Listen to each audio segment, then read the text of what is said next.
કરીએ આપણે આ બાયની ડિઝાઇન આવે ને એવી રીતે મૂકવાની. જુઓ આ બાયમાં ડિઝાઇન, આ ડિઝાઇન છે એ ડિઝાઇન આવી જોઈએ ને અહીંયા મૂકી દે. પાછળનું માટલાવાળું ગળું, પ્રિન્સેસનું કટિંગ, બ્લાઉઝ અહીંયા મૂક. અહીંયા મૂકતા શીખી જાઓ બકા જલ્દી. અને આ બાયમાં તો ડિઝાઇન આવે છે ને, પાની પાછળ ડિઝાઇન નહીં આવે. બરાબર. હા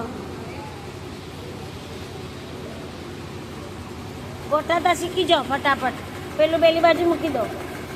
હા અને અહીંયાથી દોરી બનાવવાની ને આપણે. દોરી કાઢવા માટે આટલું થોડું રાખો એટલે દોરી બની જાય. આ સીધું મોટું રાખવાનું, કાપડ વેસ્ટ નહીં કરવાનું. આપણે પ્રિન્સેસનું કટિંગ કર્યું છે અને એમાં પેલું બ્લાઉઝ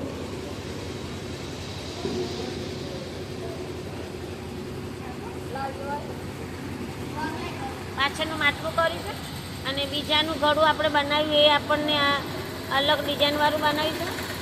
એ ડિઝાઇનમાં આપણને તમારે કઈ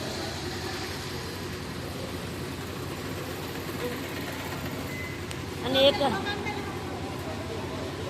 એક ડિઝાઇન આપણે આમ બનાવી, એ બી પ્રિન્સેસમાં બનાવી છે. ઊંધું કરીને બતાવો, થોડું ઊંધું કરીને બતાવો એટલે તમને ખબર પડે. આ ડિઝાઇન બનાવી છે. હજી આ કટિંગ કરવામાં આવશે.